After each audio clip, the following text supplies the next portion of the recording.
오늘은 로마서 강의 19번째 시간으로 하나님의 선택받은 그릇이라는 제목으로 로마서 9장 14절부터 28절까지에 나타난 하나님의 말씀을 전하겠습니다. 어떤 두 사람이 해변에서부터 한 500km 정도 떨어진 대양 한가운데서 폭풍우 때문에 오도 가도 못하게 되었답니다. 근데 그 중에 한 사람은 수영을 아주 잘하는 올림픽 수영 선수 출신이었고요. 다른 한 사람은 그냥 물에 뜰 줄만 알 뿐 수영을 별로 잘하지 못하는 사람이었습니다. 여러분, 이 두 사람 중에 누가 살아남았을까요? 정답은 둘 다 살아남지 못했다입니다. 왜 그렇습니까? 아무리 훌륭한 수영 선수라 할지라도 500km를 헤엄칠 수는 없기 때문이죠. 500km는요, 여러분 500m가 아니고 500km예요. 500km는 그 어떤 어떤 수영 선수라 할지라도 그 스스로의 힘으로는 갈 수 없는 너무나 먼 거리이기 때문에 그렇습니다.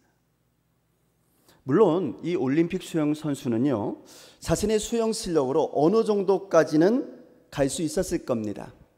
500m 아니면 5km 뭐 이 정도까지는 갈 수 있었을지도 모릅니다.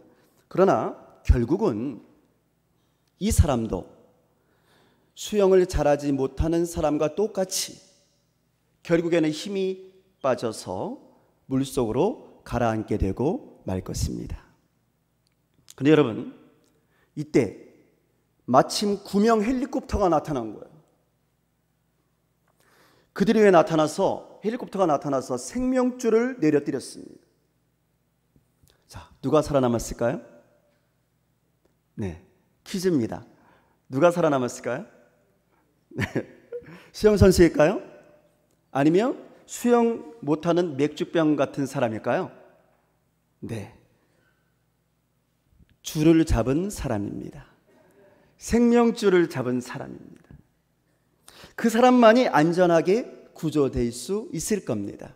여러분, 수영을 잘하는 사람이든지 수영을 잘 못하는 사람이든지 이런 것과는 상관없이 헬리콥터에 의해서 발견된 사람만이, 그리고 그 생명줄을 잡은 사람만이 구조를 받을 수 있게 되는 거죠. 수영을 잘하느냐 못하느냐는 결국 그 사람이 살아남는 데에 별로 그렇게 중요하지 않았다는 거예요. 그럼 중요한 것이 무엇입니까? 중요한 것은 그 헬리콥터가 누구를 발견했느냐 하는 거죠. 헬리콥터가 발견하고 구출해준 그 사람이 살아남을 수 있게 된다는 겁니다. 바로 이 말씀이 오늘 본문 15절과 16절에 기록된 말씀입니다. 자, 15절 16절 말씀 함께 같이 읽겠습니다. 모세에게 이르시되 내가 긍휼히 여길 자를 긍휼히 여기고 불쌍히 여길 자를 불쌍히 여기리라 하셨으니 그런즉 원하는 자로 말미암음도 아니요 다른 박질하는 자로 말미암음도 아니요 오직 긍휼히 여기시는 하나님으로 말미암음이니라. 아멘. 그러니까 오늘 성경은 누가 생명줄을 던져주느냐 하는, 누가 생명줄을 던져주는 분이냐 하는 거죠. 다시 말하면 우리의 구원의 주체가 누구냐라는 겁니다. 우리를 구원하시는 분은 하나님이시다라는 거예요. 우리가 구원받을 만해서 구원받게 된 것이 아니라 하나님께서 긍휼히 여길 자를 긍휼히 여겨주시고 하나님께서 불쌍히 여길 자를 불쌍히 여겨주셨기 때문에 그래서 구원을 받게 된 것입니다. 그러니까 우리가 구원을 받기를 원한다고 해서 구원받게 되는 것도 아니요, 그 말이에요. 우리가 열심히 수영을 한다고 해서 구원을 받게 되는 것도 아니다라는 거예요. 어차피 우리의 힘으로는 안 된다는 거예요. 어차피 우리의 수영 실력으로는 안 된다고 말이에요. 구원은 오직 우리를 불쌍히 여겨주시는 하나님으로 인해서 받게 되는 줄로 믿습니다.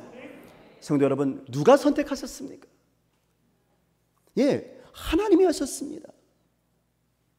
여러분, 누가 긍휼히 여겨주셨습니까? 오직 하나님이 우리를 긍휼히 여겨주신 겁니다. 이것의 다른 말로 우리는 하나님의 은혜다라고 말하는 겁니다. 함께 해볼까요? 하나님의 은혜. 여러분, 이게 하나님의 은혜입니다.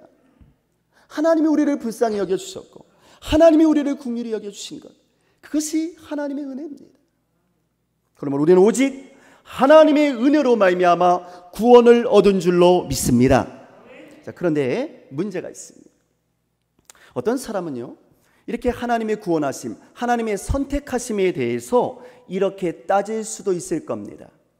만약 하나님의 선택이 사실이라면 어떤 사람은 선택하고 또 어떤 사람은 그대로 내버려 두시는 그 하나님이 어떻게 공평하다고 말할 수가 있겠느냐라는 거죠. 이 말씀이 19절의 말씀이에요. 19절 우리 함께 같이 읽겠습니다. 혹 내가 내게 말하기를 그러면 하나님이 어찌하여 허물하시느냐, 누가 그 뜻을 대적하느냐 하리니. 다시 말해, 하나님께서 선택을 하지 않아서 그래서 구원받지 못한 건데 어떻게 그 하나님께서 허물하실 수 있느냐, 다시 말하면 어떻게 하나님께서 심판하실 수 있느냐라는 거예요. 하나님께서 선택하지 않으셨으면서 말이죠. 그러니까 이 선택의 교리는 불공평할 뿐만 아니라 불합리한 것이 아니냐라는 거죠.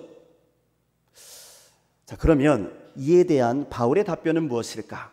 바울은 이렇게 말합니다. 자, 20절 말씀입니다. 같이 읽겠습니다. 이 사람아, 내가 누구이기에 감히 하나님께 반문하느냐?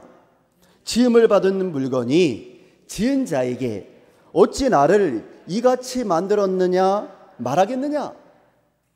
바울은 지금 창조자와 피조물의 차이에 대해서 말하고 있습니다.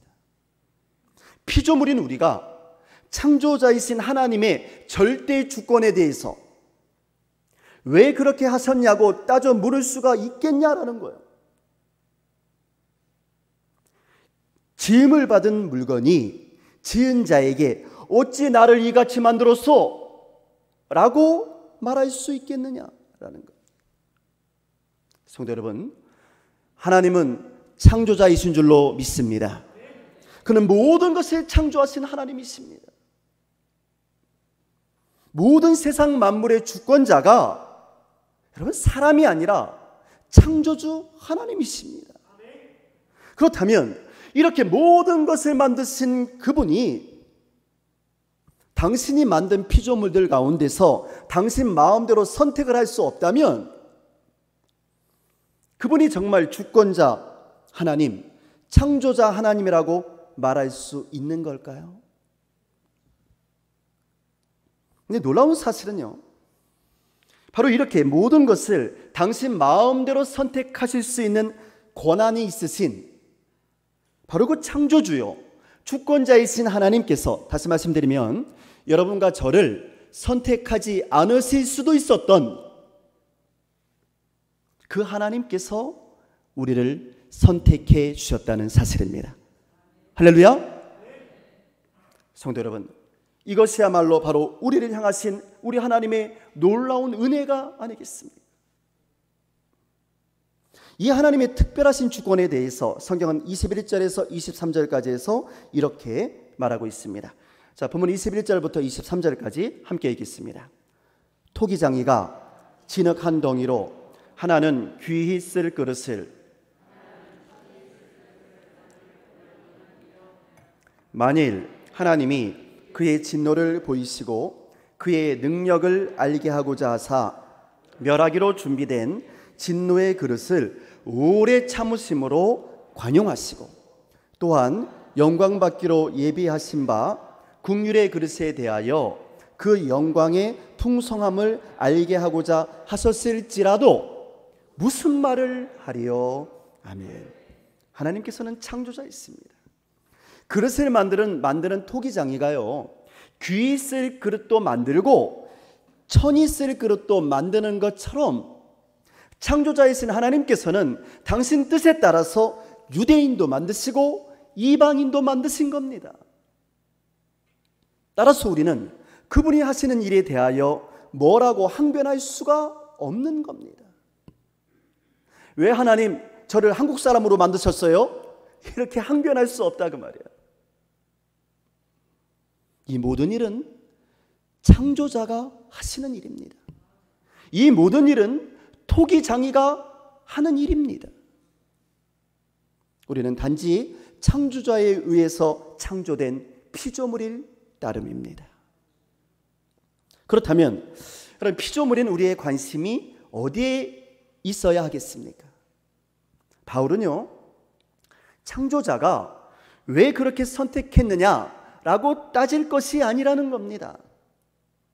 피조물인 우리의 관심은 그러면 누가 창조자로부터 선택된 그 긍휼의 그릇이 될 수 있느냐? 여기에 있어야 한다는 거예요. 바울은 이렇게 하나님의 긍휼을 입은 그릇에 대해서 24절에서 이렇게 말하고 있습니다. 24절 말씀 같이 읽겠습니다. 이 그릇은 우리니 곧 유대인 중에서뿐 아니라 이방인 중에서도 부르신 자니라. 아멘. 자, 그런데 놀랍게도 하나님께서 선택하신 그 긍휼의 그릇은 유대인들만이 아니라는 거예요. 하나님께서는 이방인 중에서도 부르신다는 겁니다. 그러니까 사실은 걱정할 필요가 없다는 거죠. 하나님이 이런 분이시기 때문에. 그리고 바로 그렇게 선택된 사람들이 바로 우리들이라는 겁니다. 자, 그런데 여기서 우리란 유대인을 말하는 게 아니에요. 여기서 우리란 예수 믿는 사람들, 그리스도인들을 말하는 겁니다. 예수를 구주로 영접한 사람들을 말하고 있는 겁니다. 바울은 이렇게 선택받은 사람들이 유대인들에게도 있지만 이방인들 중에도 얼마든지 있다는 거예요. 여러분, 바울이 이것을 강조했던 이유는요, 당시에 아직도 많은 유대인들이, 특별히 유대계 그리스도인들까지도 하나님의 구원이 할례받은 사람들, 할례받은 유대인들에게만 있다는 그런 특권의식을 가지고 있었기 때문에 그렇습니다.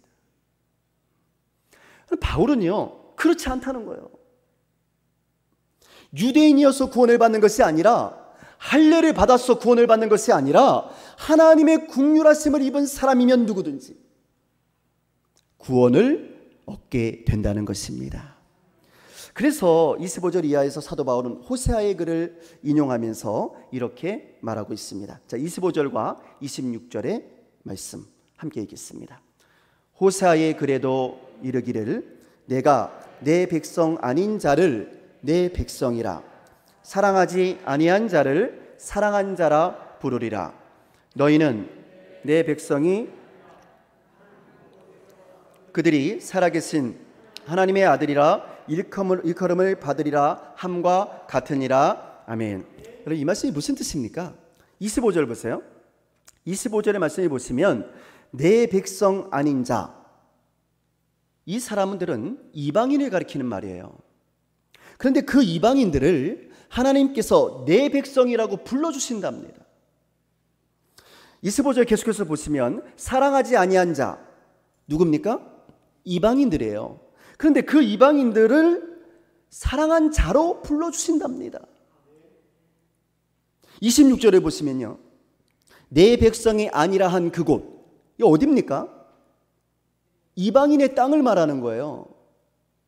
근데 그 바로 이스라엘이 아닌 그 이방인의 땅에서 이방인들이 살아계신 하나님의 아들이라 일컬음을 받게 된다는 거예요. 이게 하나님의 뜻이라는 겁니다. 이게. 다시 말해 하나님의 선택이 이제는 더 이상 이스라엘 민족에게만 머무르지 않는다는 거죠. 하나님의 긍휼의 선택은 이스라엘을 넘어서 온 세상을 향해, 온 열방을 향해서 활짝 열려 있다는 겁니다. 그러니까 생명줄은 누구에게든지 내려온다는 거예요. 누구에게든지. 그 생명줄을 어떻게 하라? 잡기만 하라 그 말, 잡기만. 수영 잘하는 사람에게만 생명줄이 내려오는 것이 아니고요, 수영 못하는 사람에게도 내려온다는 거예요. 잡기만 하라. 잡기만 하라. 그럼 이스라엘 민족은 어떻게 되는 걸까요, 여러분? 성경은 말하기를 이스라엘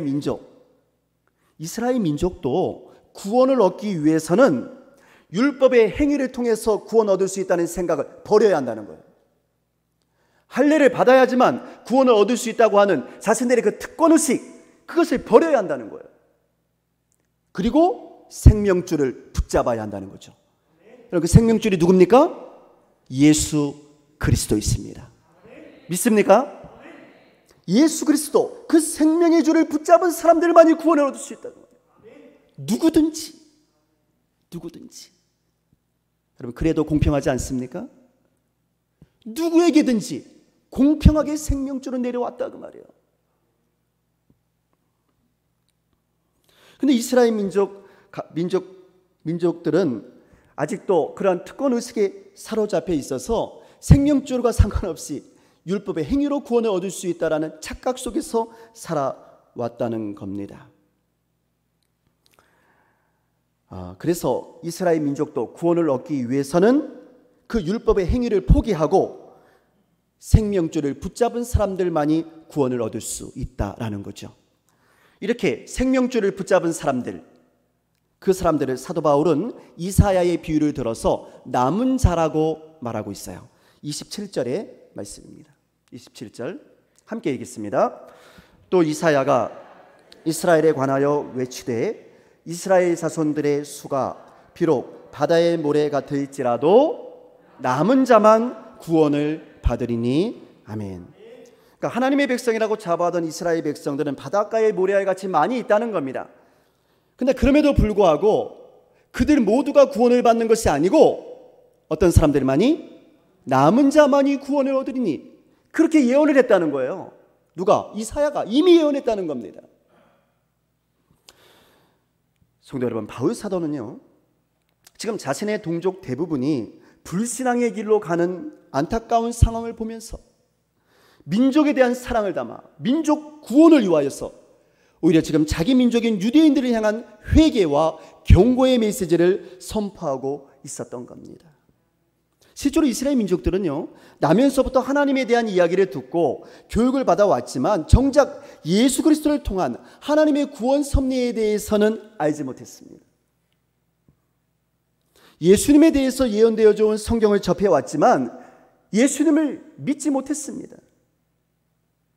그래서 이 남은 자에 속하지 못한 수많은 이스라엘 사람들은 구원을 받을 뻔한 사람들로 남게 된 것이죠. 생명줄이 내려왔어요. 근데 그 줄을 붙잡지 않으면 구원을 잡을 뻔한 사람으로만 남게 된다 그 말이에요. 잡을 수도 있었는데, 잡을 수도 있었는데 하고 말이죠. 그래서 결국 정작 그들에게는 구원이 임하지 못했던 겁니다. 제가 10수년 전에요, 미국에서 있을 때의 일인데요. 그때 제가 이제 아르바이트를 했어요. 아르바이트를 했는데 그 아르바이트 하다가 어떤 그 한국인 할아버지 한 분을 만난 적이 있습니다. 이런저런 이야기를 그 할아버지하고 이제 나누는 중에 이분이 저한테 뭐라고 그러냐면, 나도 한때는 어느 교회의 장로였다는 거예요. 한때는 이 말도 이상하고, 그래서 그분하고 이야기를 나누게 됐는데, 근데 그분 말씀하시는 건 지금 현재는 교회에 다니지도 않고 신앙도 없다는 겁니다. 그래서 저는 그런 분이 어떻게 장로가 될 수가 있는가 궁금했어요. 그래서 이 할아버지의 말씀이, 자신의 이제 옛날 얘기를 쫙 해주는데, 자신의 아내는 주한미군 장교였답니다. 그러니까 여군 장교였던 것 같아요. 미국 사람이었죠. 그 미국인 아내하고 결혼을 해가지고 미국으로 이민 온 지가 한 40년 정도 되는데, 이민 온 처음에는 미국 동부의 어느 지역에서 살았답니다. 근데 그 동네에는 이제 한인교회가 하나도 없었던 거예요. 마침 이민 온 사람들 가운데서 몇몇 분이 힘을 모아서 그곳에 교회를 세운 겁니다. 근데 자신은 그때 신앙도 없었는데 그 이민 온 사람들하고 교제할 목적으로, 좀 친해질 목적으로 그들과 어울려서 함께 교회를 세웠다는 거예요. 교회를 세우고 나서 얼마 지나지 않아서 목사님도 청빙하고 그랬는데 조금 지나지 않아서, 또 몇 년 지나서 장로가 되었다는 겁니다. 이분이.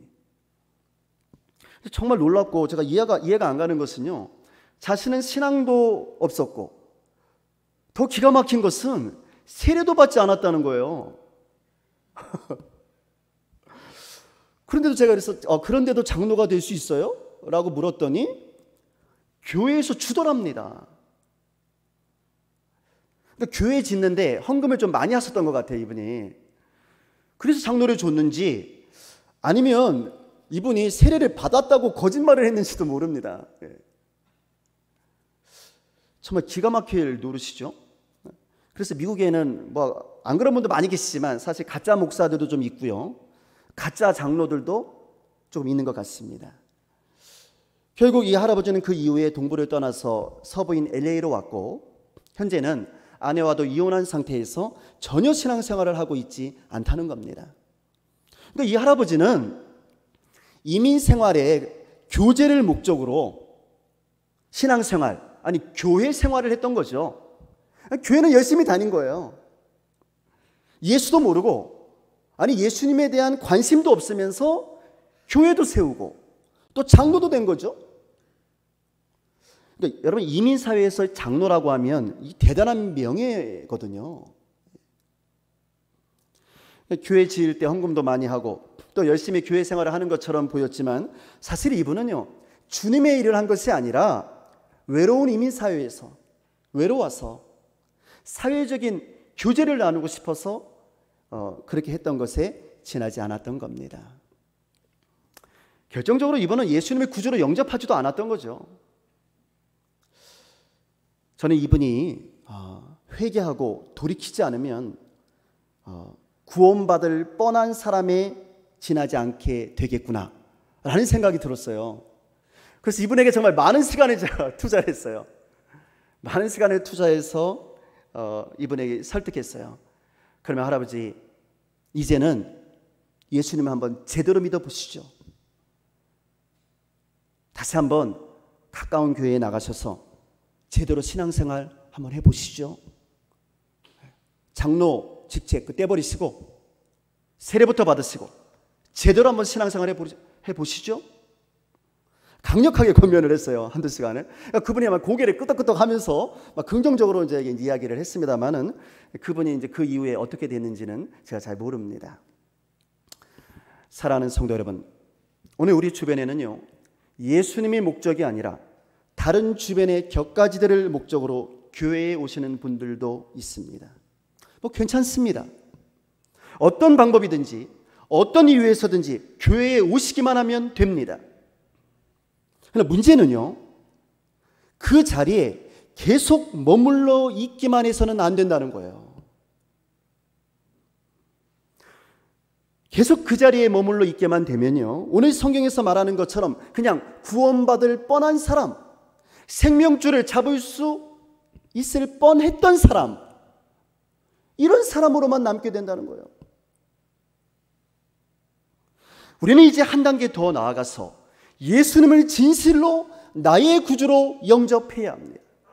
할렐루야. 나의 구주로 영접해야 한다니까요. 다른 사람의 구주는 아무 소용없어요. 예수님을 나의 주님으로 영접해야 하는 겁니다. 그래야 진짜 그리스도인이 되는 거예요. 교회에만 나온다고 해서 그리스도인이 되는 게 아니에요. 그러나 교회에 나오는 것은 너무너무 중요합니다. 왜? 생명줄을 잡을 수 있는 찬스들이 있으니까. 너무너무 중요한 거예요. 그러나 내 안에 예수님이 계셔야만 합니다.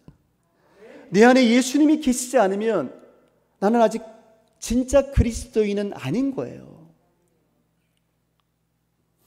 내 안에 계신 예수님이 나의 삶의 주인이 되어야지만 내가 진짜 그리스도인인 겁니다. 집사, 권사, 장로가 문제가 아니라니까요. 예수님을 나의 주님으로 내가 모시고 사느냐? 내가 예수님의 말씀에 절대적으로 순종하느냐? 이게 중요하다고 말이에요. 어떤 분은 이렇게 말을 해요. 목사님, 저는 제가 하나님께 선택을 받은 사람인지 아닌지 그것을 확실히 모르겠어요. 내가 그것만 확실하다면 내가 예수님 잘 믿을 텐데 그게 영 자신이 없네요. 사랑하는 성도 여러분, 오늘 말씀을 통해서 분명히 아시기 바랍니다.